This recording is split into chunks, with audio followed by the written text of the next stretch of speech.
Et salut tout le monde, bienvenue sur ma chaîne Lorenzo High Tech. Aujourd'hui on va parler d'un smartphone d'entrée de gamme de la marque Samsung. C'est le Samsung A21s, donc il tombe à pic parce que j'ai remarqué que je présentais beaucoup sur ma chaîne de smartphones milieu de gamme, haut de gamme. Il y a des personnes aussi qui recherchent des smartphones pas trop chers, hein. Ils ne recherchent pas toute la dernière technologie, donc ce smartphone il tombe à pic. Mais avant de commencer cette vidéo, si vous n'êtes toujours pas abonné à ma chaîne YouTube, abonnez-vous, elle est 100% high tech. Et bien entendu aussi à ma page Instagram où je poste vraiment pas mal de news toute la semaine. Maintenant c'est parti. Du coup commençons par le design de la face avant et des caractéristiques. Alors ce qu'on peut dire c'est qu'on a vraiment un bel écran, on a un écran bord à bord, alors juste en dessous où il y a une petite bordure quand même, mais il faut pas oublier qu'on est sur un entrée de gamme. Donc ce qu'on peut voir c'est que cette année en 2020, Samsung pour leurs entrées de gamme, ça y est, ils reprennent un petit peu presque le même design des hauts de gamme, donc ça c'est intéressant. On peut voir un petit poinçon en haut à gauche qui est la caméra frontale, donc du coup pas d'encoche, donc on a vraiment un écran complètement full screen, donc ça c'est intéressant. Du coup commençons par les caractéristiques de cette face avant. On a une diagonale de 6,5 pouces, on a une technologie LCD,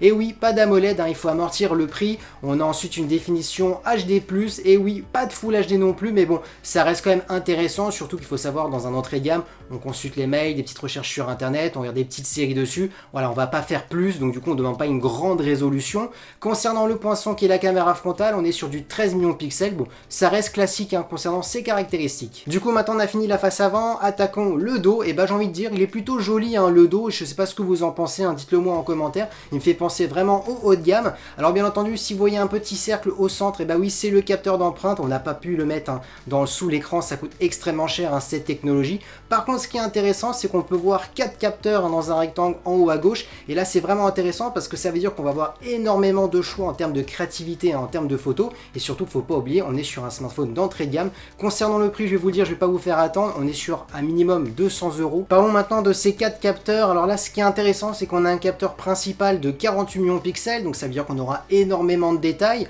On a ensuite un ultra grand angle, donc ça c'est ça qui est vraiment intéressant, d'avoir un ultra grand angle sur un entrée de gamme, c'est vraiment intéressant. On est sur du 8 millions de pixels. On a ensuite un capteur de profondeur de champ pour le mode portrait, vous savez, pour l'arrière-plan flouté, c'est avec ce capteur là qu'on pourra le faire, et on est sur du 2 millions de pixels.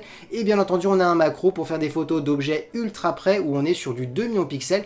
Donc là, bon, vraiment, ce qui est intéressant, c'est qu'on voit vraiment qu'on a énormément de choix en termes de créativité sur un entrée de gamme. Et concernant la vidéo, on filmera jusqu'à de la Full HD et non pas de 4K. Mais bon, je reviens un petit peu sur mon argument au tout début de la vidéo. Sur un entrée de gamme, on ne recherche pas vraiment toutes les dernières technologies, donc c'est amplement suffisant. Attaquons maintenant les performances. Alors, est-ce que les performances sont suffisantes pour un entrée de gamme? J'ai envie de vous dire oui. On aura le choix entre 3, 4 ou 6 Go de RAM. Je vais vous dire même le prix du 3 Go de RAM, on sera à partir de 200 €. Malheureusement, je ne vous donne pas les autres prix parce qu'on les a pas. Tous les prix n'ont pas été officialisés. Je pense peut-être qu'on va rajouter une soixantaine d'euros pour la version au-dessus. Après, je ne n'irai pas plus loin parce que ça sert à rien. Le processeur, il n'est pas non plus aussi puissant que n'importe quel haut de gamme, donc faut pas aller plus haut pour ma part. On a le Exynos 850 qui est par contre, ce qui est intéressant, c'est le processeur le tout dernier de Samsung pour les entrées de gamme. Donc ça, c'est intéressant pour les petits jeux vidéo, le traitement de photos, c'est amplement suffisant. Concernant le stockage, on aura 32 ou 64 et aussi une possibilité d'étendre la mémoire avec une carte micro SD jusqu'à 512 Go. Concernant maintenant le réseau, il sera 4G et non pas 5G, mais bon, c'est tout à fait normal, on est sur un entrée de gamme.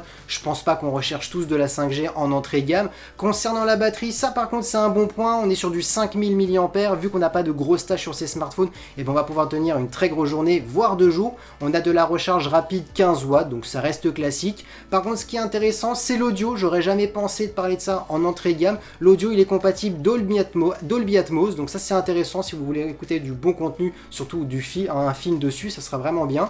On a ensuite une prise jack, et oui, pour les amoureux de casque filaire, vous pourrez l'utiliser. Et concernant tout ce qui est connectique, on est sur du type C, on aura de la Wi-Fi 5, du Bluetooth 5.0, ça aussi c'est un bon point. Du coup, comme à chaque fin de vidéo, je donne toujours mon point de vue sur le smartphone, et là il est plutôt intéressant. Je m'accroche pas souvent aux entrées de gamme parce qu'il n'y a pas de grosses caractéristiques, donc du coup j'ai pas vraiment un gros plaisir à me présenter. Mais là franchement, j'ai envie de vous dire, il est plutôt intéressant, il tombe vraiment à pic pour cette vidéo, parce que pour ma part, son design, il est plutôt hors du commun pour un entrée de gamme. L'écran bord à bord, borderless, le petit poinçon en haut à gauche, donc il me fait vraiment penser à un haut de gamme. Pareil pour le dos, d'avoir plusieurs capteurs, intéressant en termes de créativité, en termes de photos.